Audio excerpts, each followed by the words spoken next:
And I'm not sure if we'll get to, both parts, 3 and 4 or not. We'll just kind of see. But you'll notice that I went ahead and put this up over on the board because we're going to be talking more about this. Now, this was the system. I kind of made this the system. Your system could be, it's the thing of interest. Your system actually could be a beaker with water, and there's an exchange like you did with your problems between the metal and the water. Okay. Endothermic processes. Now again, I kind of jumped the gun a little bit, but I'm talking about endothermic energy into where? Into the system. So energy is being added. If you're like a visual person, this is kind of what I think of. In this case, for the system anyway, the final temperature will be greater than the initial temperature. And when we do a delta T, this delta T right here, deltas are always final minus initial. So T sub F minus T sub I. And if T sub F is greater than T sub I, then that makes this positive, and that makes our Q positive or greater than 0. Now, for exothermic is, oh, by the way, here's a picture kind of showing you melting of an ice cube. Okay, so here we have the room temperature is greater than the temperature of the beaker of ice water. And so one of the things we know about temperature is it does say how heat will travel spontaneously. It will go from, in this case, the surroundings into the system. So, and then some of that thermal energy coming from the surrounding into the system will go ahead and melt some of that ice. So this is endothermic processes then. Will take energy from the outside, and they can actually, in that sense, make the outside kind of cold. Here's an example of a cold pack where we have two things. We have a little pillow of solid. The solid is ammonium nitrate, and then we have liquid, probably just water here. Now, there are some salts like ammonium nitrate that when they dissolve in the dissolving process, they are endothermic, and so actually this will get very cold. Okay, so compare and contrast that with exothermic processes. Exothermic is energy leaves the system. In that case, our final energy, our final temperature will be less than initial temperature. When we do our delta T, then that will give us a negative delta T and gives us a negative Q. So exothermic processes are going to give us a negative Q. So you can kind of see the heat coming out of here. Again, I'm just talking about the system.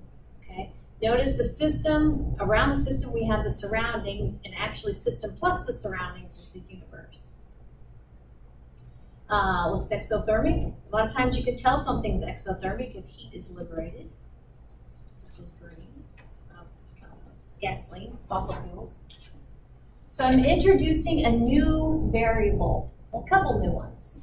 Delta, of course, you know, is change in, and this big U means change in overall internal energy of the system. And now notice not only do we have change in thermal energy of the system, which was Q, but now we have a work term. And that's going to be work done either on the system or by the system. Okay, so this is the work term.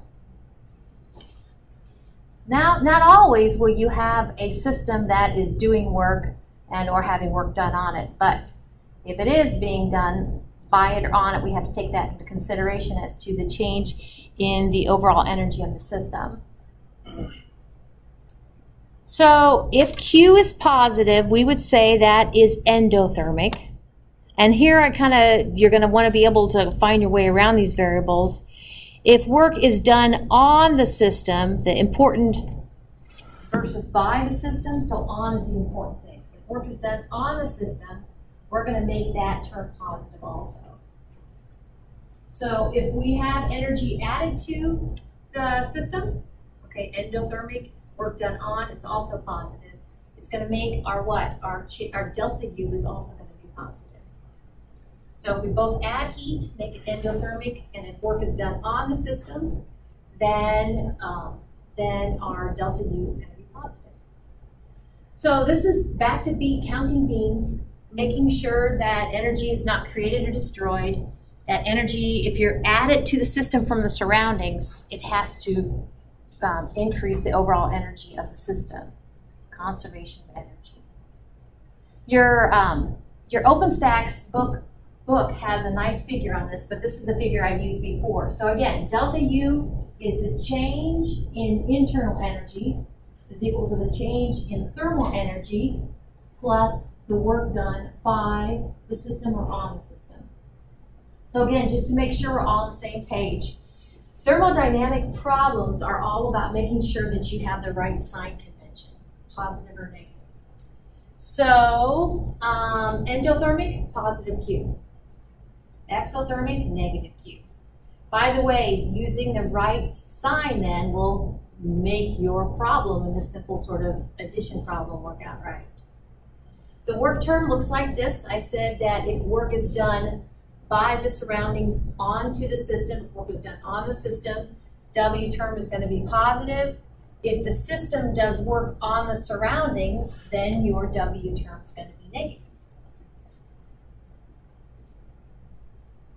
So here's your OpenStax figure, and it does a very similar thing.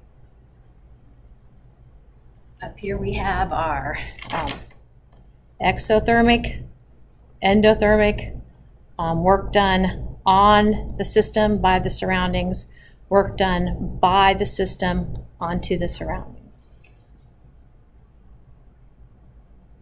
When I work in a problem like this, I have to concentrate. I have to think about it a couple of times. I'm like, oh yeah, that makes sense. And then do the right sign and add them up correctly. So part 4 in thermodynamics, we're going to introduce another thermodynamic quantity called enthalpy. Enthalpy, not to be confused with entropy. I love entropy. And I wish they didn't both sound so similar. And they actually are really different. But enthalpy is the energy change. Well, we said Q is the energy change, didn't we? But specifically, enthalpy is the energy change at constant pressure. Now, I could go ahead and, I have pink up here. I could go ahead and draw a little beaker. That's my beaker, that's terrible. I'm gonna put water there. I'm gonna kind of do a problem like what you guys did for your homework. A little water in there. Does this make sense that I don't have a lid on it? It's basically at constant pressure. It's not some sort of pressure cooker. The pressure that that system sees as it does its thing is going to be atmospheric pressure. Okay? I'm not drawing a vacuum, I'm not pressurizing it. A lot of our little processes are at constant pressure. So a lot of times our Qs, or change in thermal energies, are really changes in enthalpies. So we use the variable H, capital H for enthalpy. I should track down why we do that. It's probably German. I tracked down the other day why do we use the variable Z for atomic number, which is just kind of strange for me. Okay. So, oh my gosh, are you serious? That's fast.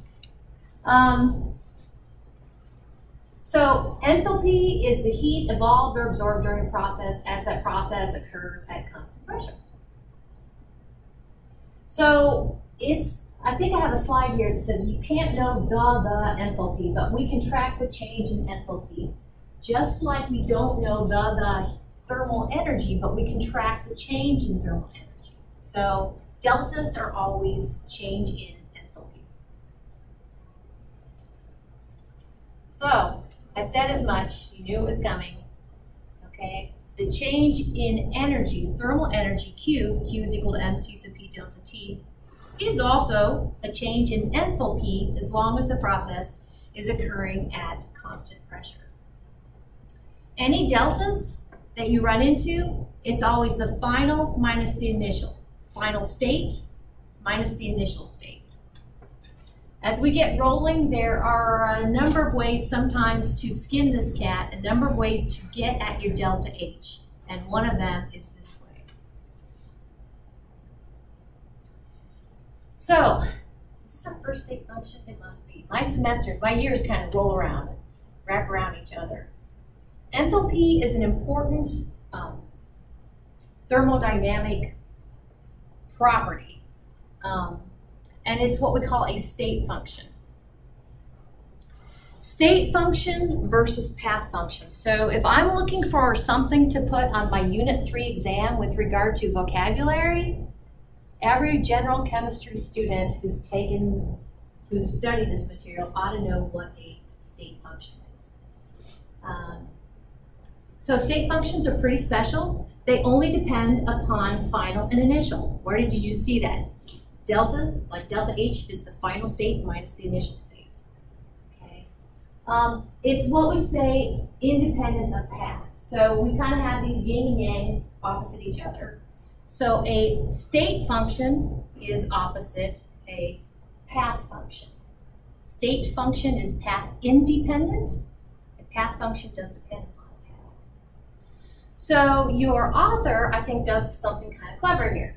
We have these two scenarios where, you know, if you were going to get from the base of a volcano up to the top, you couldn't go straight up because of the grade. So you probably have this winding road that kind of does something that's pretty steep, but at least navigable.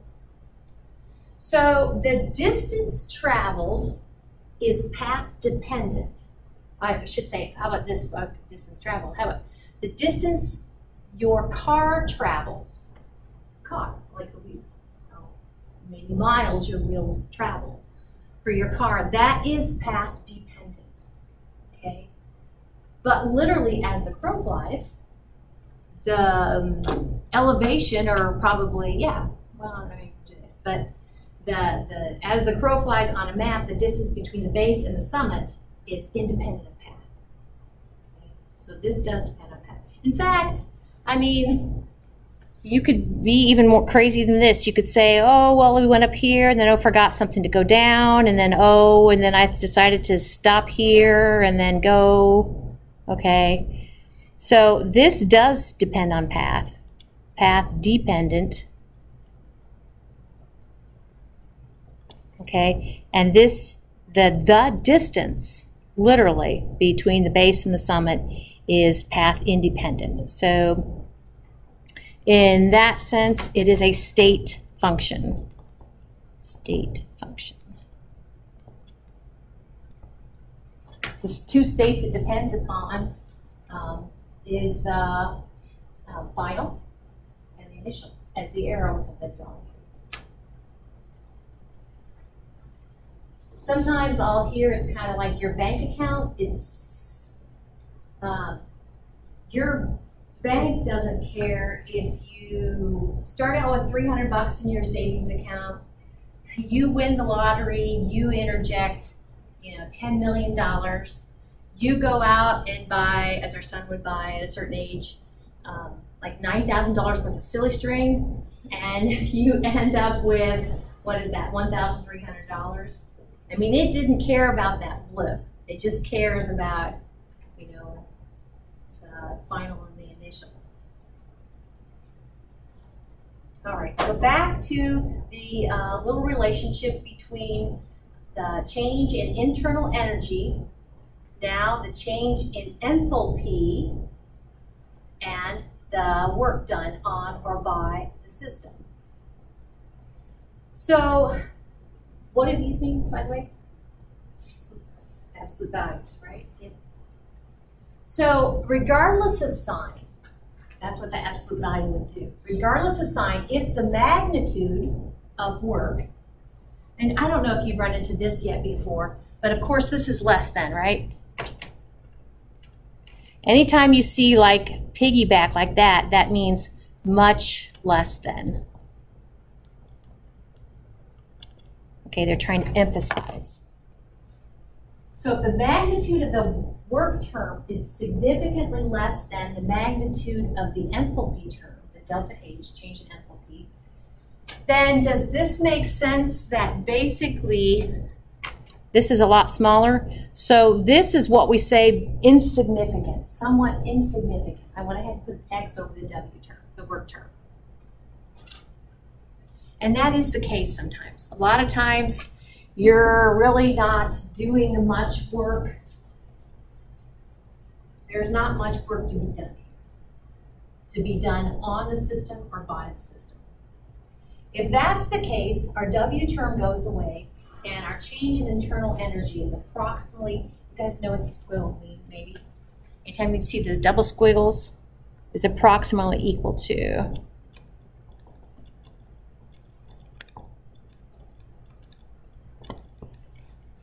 so in that case, the change in internal energy is approximately equal to the change in enthalpy.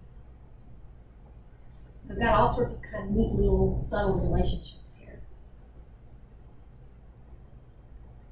So this is an example where we are taking solid CO2, which is dry ice.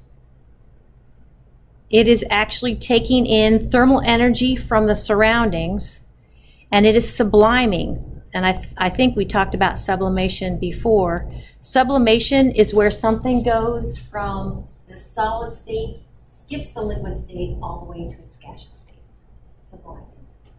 So if you bought CO2, and by the way, this hand should be gloved. This person, it's funny how they're like, oh, so careful about things. Well, that's probably not very good. Because dry ice can be very dangerous to skin. So anyway, so there's dry ice. So what's going to happen if you zip up that bag? What's going to happen to the, if we go ahead, this is the dry ice. I'm going to go ahead and seal it up, and then what's going to happen to the bag? It's going to inflate, yeah. So a very simple way of looking at work being done would be is if we go ahead and on that bag that's going to inflate, if we put a book. Feels a little lame even when I say it. Why is work being done there?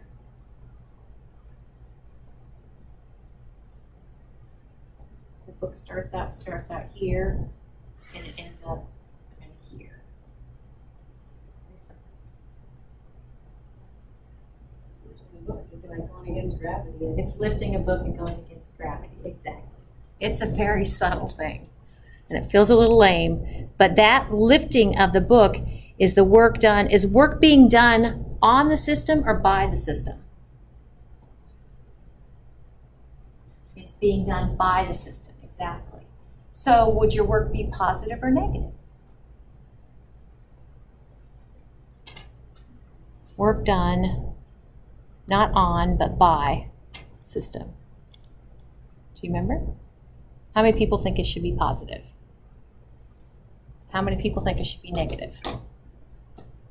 Yep, it should be negative. So your work term will be less than 0. Every once in a while, I say negative, and then I'll put greater than 0. So I'm working. So your homework then is a bunch of additions, summations. Because in this homework, the simple thing you're going to do is to look at the change in thermal energy, not thermal energy, sorry, change in energy, overall energy of the system, and how it relates to the change in enthalpy and the work done by or on the system. Okay, so that one will be due when we meet again on Wednesday. Let's see what else we got.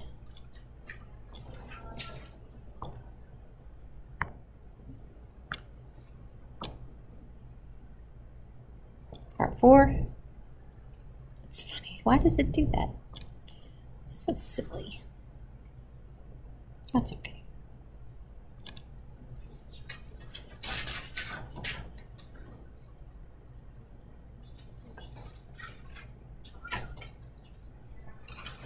And again, I kind of mentioned this, that this topic, for whatever reason, is not one oftentimes, I could, could be wrong, but not hit in high schools.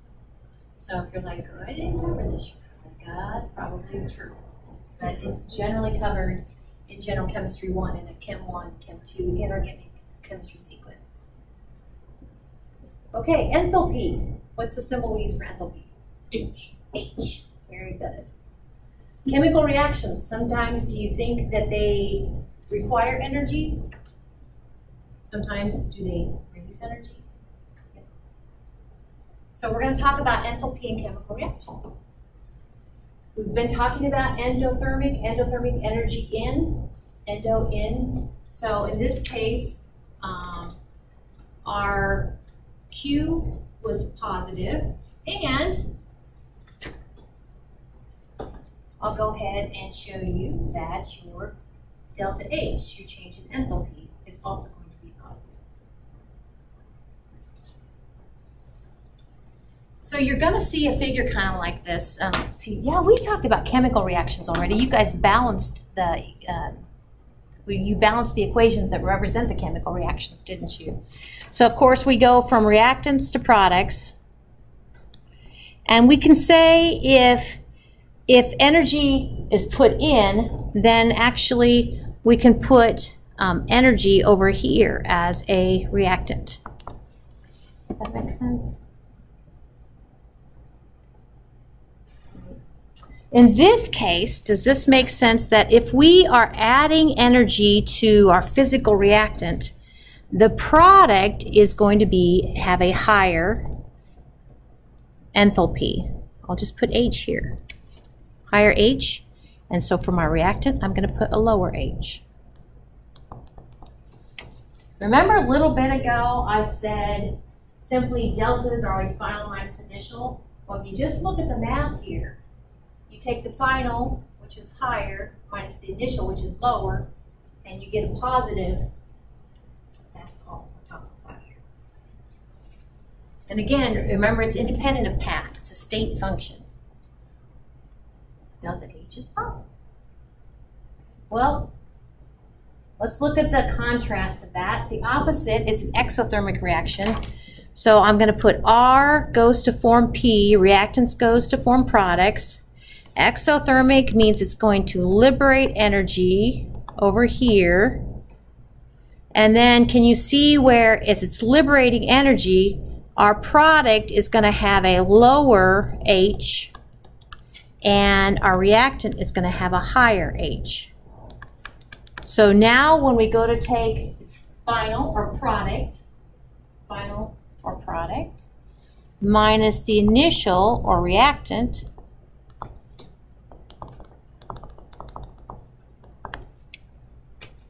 in that case, we end up with a negative delta H, which is kind of nice because it's all consistent with our Q's, change in thermal energy, change in enthalpy. Oops. Negative. And we said that these are equal as long as your process, it's occurring at constant pressure.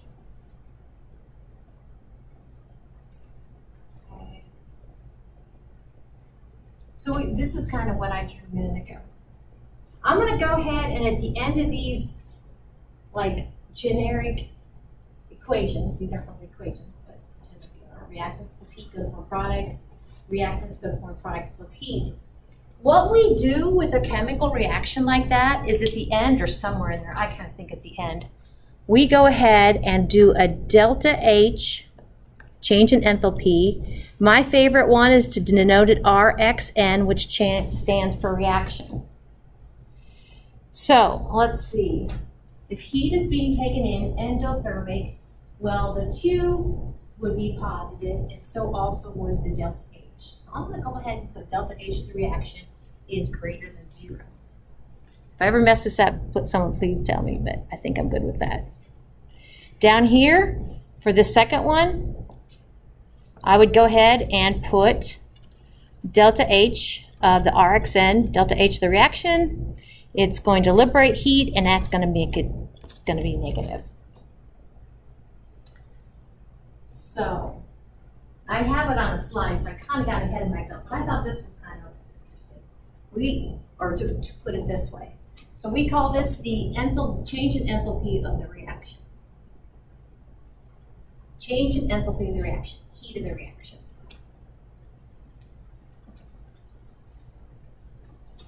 So like I told you, this is my favorite one.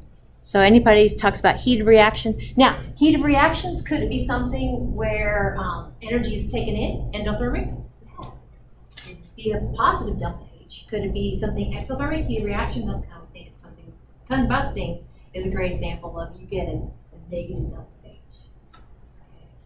Okay. Yeah, exothermic or endothermic. Delta H, RXN. The video we watched,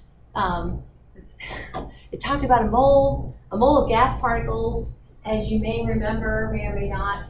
As long as it's at standard temperature and pressure, then the volume is what, 22.414 liters?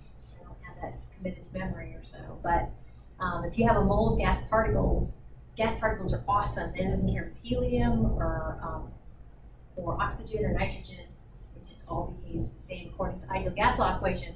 I mention that because, unfortunately, I'm not even going to put it up here, but the standard temperature and pressure for gas law problems are different than the standard temperature and pressure for thermodynamic problems. So somewhere in your mind, you're going to have to partition it, because on your final in here, you're going to need to know both. So for thermodynamic problems, the standard temperature is 25 degrees Celsius. Anybody remember what the standard temperature is for gas law problems? It's not 25. It's a nice round 0 Celsius. Okay, but for thermodynamic problems, it's 25 degrees Celsius. That's probably the biggest difference.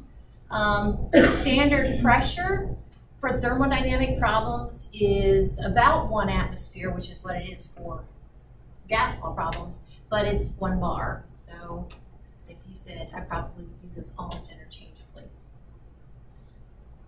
You know that you're under standard thermodynamic conditions if you see, I call it a knot. So where did it go? See this guy right here? Okay, delta H naught. K-N-O-T. Oops. Goodness gracious. Delta H naught. That naught up there means it's got to be 25 degrees Celsius and 1 bar. So succinctly, what a physical scientist has told you is something very important with regard to that constant. Okay, cool. So let's see how this works. Let's go ahead and make some water, shall we?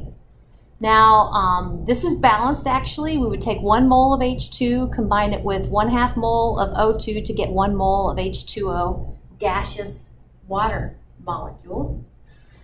For each mole of water molecule produced, 1 mole is produced. By the way, you have to read it carefully. For each mole of water produced, 1 is produced there. 241.8 kilojoules of energy are released. So this is how this would work. I would over here write my delta H RXN is equal to, would I put a negative 241.8 or a positive 241.8? How many think that it would be a negative 241.8 kilojoules? How many think it would be a positive 241.8 kilojoules?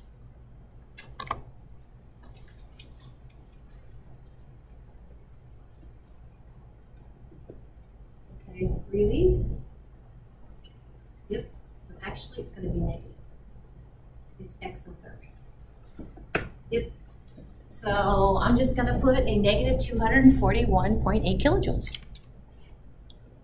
Negative 241.8 kilojoules. Sorry, goodness. 241.8 kilojoules. Very good. Oops, negative. Does that make sense? That's kind of how that goes. Now notice here what I've done. I don't have a negative associated with it because I'm simply putting the energy on the product side. Conventionally, this is not how it's done. It is more conventionally done this way up here. Working problems, this is what you're going to need to know. But this is true too. They're both true. Well, what if we up it from, instead of just creating 1 mole of water molecules, what if we create 2 moles of water molecules? Do you think the energy will, how many people think the energy will increase? I do 2. By how much? A factor of 2. Exactly.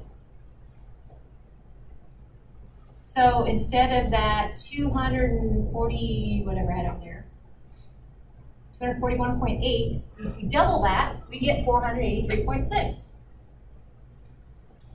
So in other words, then I could put the delta H of this reaction is negative 483.6 kilojoules of energy.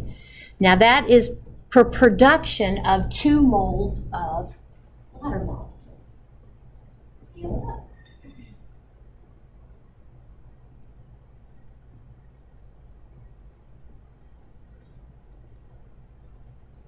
So did you put that 483.6 on the left side and just have it like minus 2H2 plus O2 minus 483.6? And then You mean like put it over here and put it negative?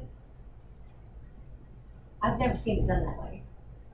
But if it, every once in a while I'll run into a student who thinks of it differently and is successful. So I'd have to kind of see how you put it in context of working the problem.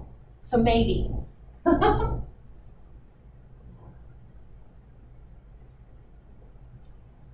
Okay.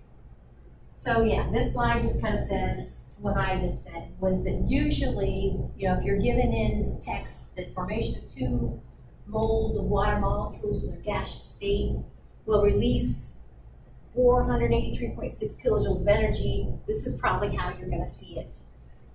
Sometimes I don't kind of like this. This looks like a run-on, and so I'll kind of put a little semicolon right here to kind of show myself that this is the equation and this is the heat of that reaction. So don't let that throw you off. But know that, how do I say this? We've looked at 2 enthalpies of reactions. We've looked at 2 heats of reactions, one for the formation of 1 mole of water, one for the formation of 2 moles of water. So that's a very good example that whenever they give you that heat of the reaction, they have to tell you what balanced equation they're using. Okay, so it's specific for a balanced equation. If you don't, they're setting you up. So like you guys told me intuitively, when I upped it from 1 mole of water to 2 moles of water, you're like, you're going to get twice as much energy released. And you're totally right about that. When we work problems, there's a type of problem we'll probably get to on Wednesday called a Hess's Law sort of problem. And when you scale up the equation, like we did from 1 to 2 moles of water produced, you also have to scale up the heat of the reaction by the same factor, by multiplying through by the same factor. So here's some examples. Let's say if we went from 2 to 4. It's the same sort of scaling thing. If you take 2 times 483.6, you'll get 967.2. And notice it's still exothermic, so they're negative heats of reactions. Okay. What if we go ahead and, this is kind of silly, what if we take, I'll call this equation 1, 2, and 3. Between 1 and 2 we doubled it, and between 1 and 3 we halved it, which we're back to our original heat of reaction. So we just kind of come full circle. But in each of these, like I said, make sure we're all on the same page, that we are kind of separating the reaction from the enthalpy of the reaction. Okay. Well, what if instead of making water molecules, what if we take a water molecule and decompose it? So does this make sense that, how many people think, see now I've written the decomposition of water, how many people think this will still be exothermic? How many people think it will be endothermic? You're right. It will be energy in instead of energy out. It is so awesome. And guess what? It's the same amount of energy too. I love it. It's so beautiful. It's like it makes sense. it'll be the same amount, but in the end, when we write our heat of reaction, it'll be positive since it's endothermic instead of negative. So that is our second of 2 tips that we're going to learn today. The first being if you scale up an equation, you have to scale up the heat of reaction. And the other is if you reverse it, you take the reaction arrow and change the products now become reactants, the reactants become products, then it changes from whatever it was, endo or exo, to the other one, and of course you have to change the sign. So that's exactly what we've done here. The decomposition now of 2 moles of water molecules from their gaseous state, state's a big area, to molecular hydrogen, molecular oxygen, it now will require 483.6 kilojoules of energy. And we denote requiring by making the positive delta H. Yep. So here are our 2 tools. And again, when we start to work on something called Hess's Law, Hess's Law is like a little puzzle. And these are tools to completing that sort of problem. Okay? So let's kind of look at maybe a practical problem. Anytime you're given and I kind of picture it like you saw me just now, you're given the enthalpy of a reaction. You're given the heat of the reaction, kind of associated with a particular balanced equation. That then is the relative amount that is energy required or produced for the stoichiometry that's presented in the equation it's associated with. And we can do problems, kind of like we did stoichiometric calculations. Problems kind of go like something like this. How much energy is released or required? I'll show you. It's easier to show you than to describe it. For instance, we have iron reacting with chlorine to form iron 3 chloride. Okay, how many people think it's endothermic? Okay. How many people think it's exothermic? It's exothermic. Yeah, very good. So you know how I like to kind of write stuff underneath so I'm going to go ahead and write 2.35 grams of iron. 2.35 grams of iron. Okay, and I don't know, maybe I'll just draw an arrow and I'll do question mark energy. Well, what you're going to see on the next slide is do you buy this, that we know that, how do I put this? For 2 moles of Fe, 799 kilojoules of energy will be released. Does that make sense? I just picked that off of the information given. So can we get from grams to moles? Yep, we can get from grams to moles using the molar mass of iron. And then we can actually just use this thing to see how much energy is released. That's it. There are some problems, don't make them harder than they are. This is probably one of them. So let's say this slide just kind of recognizes, aside from the mass in the specific problem that was given, we could take that energy that's liberated. We could say 799 kilojoules of energy are liberated for every 2 moles of iron. We could focus on the chlorine, look at the Cl2, focus on the stoichiometric coefficient, Cl2. We could say that same energy is liberated for 3 moles of Cl2. We could also say that same amount of energy is liberated for every 2 moles of FeCl3. It just so happens that to work this problem, we were given the mass of the iron. So that's the one we're going to use. Now, I don't know. If I had to do this over again, I would go ahead and associate a sign with these. I think I know why in my PowerPoint slides I'm like, just go ahead and say it's the amount released. And if I keep emphasizing released, I know that I'm going to slap a negative sign on my answer. But I think it's probably wise to go ahead and associate it with those stoichiometric ratios. Okay, so here we go. If we start with the mass of iron, 2.35 grams of Fe over 1. Now I can't use that ratio right away. I have to go from grams of iron to moles of iron using iron's molar mass, which I can look it up on the periodic table. And it is 55.85 grams per mole. So this is the molar mass of iron. So now grams of iron cancel. We have moles of iron.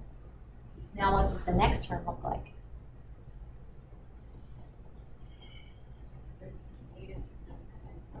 Yep, I'm like a negative 799 kilojoules over 2 moles of iron. And I would really go ahead and slap a negative there. Awesome. So grams have canceled, moles have canceled. We're left with units of energy, which is perfect. How many sig figs? 3. Very good. So I got 16.8 kilojoules of energy. I should say negative. I get negative 16.8 kilojoules. I just think that's probably where I have to go. It's least confusing, I think.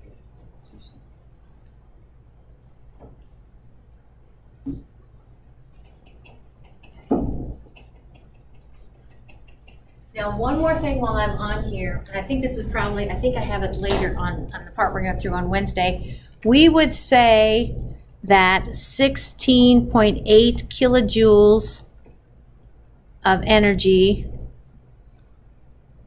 is released, or we would say delta H is equal to negative 16.8 kilojoules. What we would not say is that negative 16.8 kilojoules of energy is released, because it's kind of like you're double dipping the negative. You wouldn't say negative 16.8 kilojoules of energy is released. That makes sense.